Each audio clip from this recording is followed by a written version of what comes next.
Operation devil হান্টকে যেন পাত্তাই দিচ্ছে না অপরাধীরা।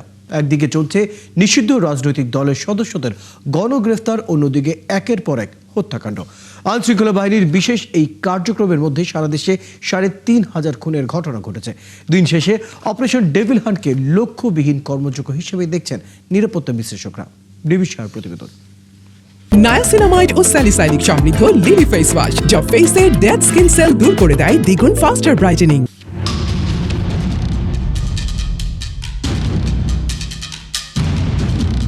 এখনো শুকায়নি রক্তের দাগ। গেল ৬ জানুয়ারি রাতে আগুন পোহাচ্ছিলেন ব্যবসায়ী শাহাবুদ্দিন। হঠাৎ দুর্বৃত্তদের হানা, কুপিয়ে কুপিয়ে হত্যা করা হয় তাকে। সেদিন সেখানেই ছিলেন ছোট ভাই লিপটন। অল্পের জন্য প্রাণে বেঁচে যান তিনি। বলছেন মাদক ব্যবসায় বাধা দেয়ায় কাল হয় শাহাবুদ্দিনের। তারা মনে করেন দূরত্ব যে পাট্টা মারছে না, পেটের ভিতরে বেশি আপনার জাহাঙ্গীর আর ভদ্রূপ, এগুলো মাদক ব্যবসা। তারপর বাগারাজু, এগুলো মাদক ব্যবসা। এর আগের দিন ভোরে মোহাম্মদপুরে একটি সোনার দোকানে দুর্ধর্ষ চুরির ঘটনা ঘটে। চোরচক্রের সদস্যরা বিপুল পরিমাণ সোনা, রূপা ও নগদ টাকা নিয়ে যায়। ১০ থেকে ১১ জানুয়ারি ২৪ ঘন্টার মধ্যে সারা দেশে হত্যার ঘটনা ঘটেছে ৫টি। এর মধ্যে ২টি আগ্নেয়াস্ত্র ব্যবহারে, অন্যগুলো কুপিয়ে ও গলা কেটে। গেল ৫ জানুয়ারি ৫ ঘন্টার ব্যবধানে যশোরে ব্যবসায়ীকে মাথায় গুলি ও ছুরিকাঘাত। রাতে চট্টগ্রামের রাউজানে যুবদল নেতাকে মাথায় গুলি এবং নরসিংদীতে গুলি করে হত্যা করা হয় আরেক ব্যবসায়ীকে। ৭ জানুয়ারি রাজধানীতে হত্যাকাণ্ডে শিকার হন স্বেচ্ছাসেবক দলের সাবেক এক নেতা। অপারেশন ডেভিল হান্ট ফেজ ১ শেষ হওয়ার পর গেল বছরের ১৩ ডিসেম্বর রাত থেকে শুরু হয়েছে অপারেশন ডেভিল হান্ট ফেজ ২। এতে এখন পর্যন্ত গ্রেপ্তার হয়েছে ২৭,০০০-এর বেশি অপরাধী। একদিকে অভিযান, অন্যদিকে লাগামহীন হত্যাকাণ্ডের ঘটনা।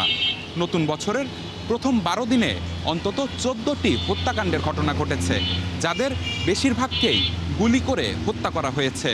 সেই সাথে অন্যান্য অপরাধকেও সামাল দেয়া যাচ্ছে না।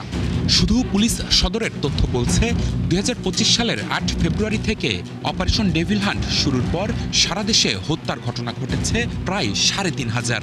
সবচেয়ে বেশি জুলাইয়ে ৩৬২টি। যদিও পুলিশ বলছে তাদের অপারেশনের কার্যকারিতা বাড়ানো হয়েছে। পূর্ববিরোধ, রাজনৈতিক দ্বন্দ্ব, পারিবারিক দ্বন্দ্ব এবং অনেক ক্ষেত্রে হঠাৎ কোনো সহিংসতা ফলেও অনেক সময় এই জাতীয় অপরাধ ঘটে। পুলিশ নিয়মিত অভিযান, গোয়েন্দা নজরদারি ও দ্রুত গ্রেফতারের মাধ্যমে অপরাধ নিয়ন্ত্রণে কাজ করছে এবং আমাদের অপারেশনের আওতা আরও বিস্তৃত করা হচ্ছে।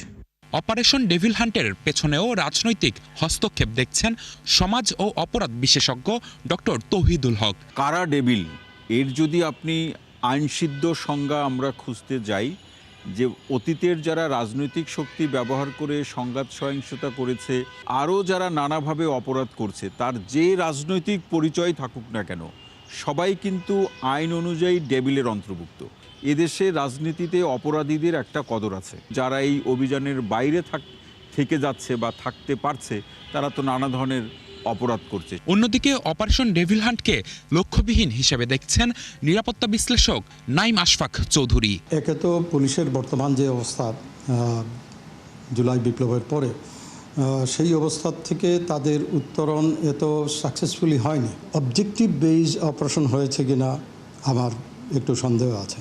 শুধুমাত্র গাল ভরা একটা নাম দিলাম, ডেভিল হান্ট, এই হান্ট সেই হান্ট, বাট আলটিমেটলি রেজাল্ট যদি আমার এক্সপেক্টেড আউটকামের মতো না হয়, সেই ক্ষেত্রে তার ডিভিডেন্ডটা সাধারণ জনগণ পাবে না। লোক দেখানো এই অভিযানের বিষয়ে গুরুত্ব না দিলে হত্যাকাণ্ডের তালিকা আরও দীর্ঘ হবে বলে মত বিশ্লেষকদের। নিবিড় সাহা, ৭১, ঢাকা।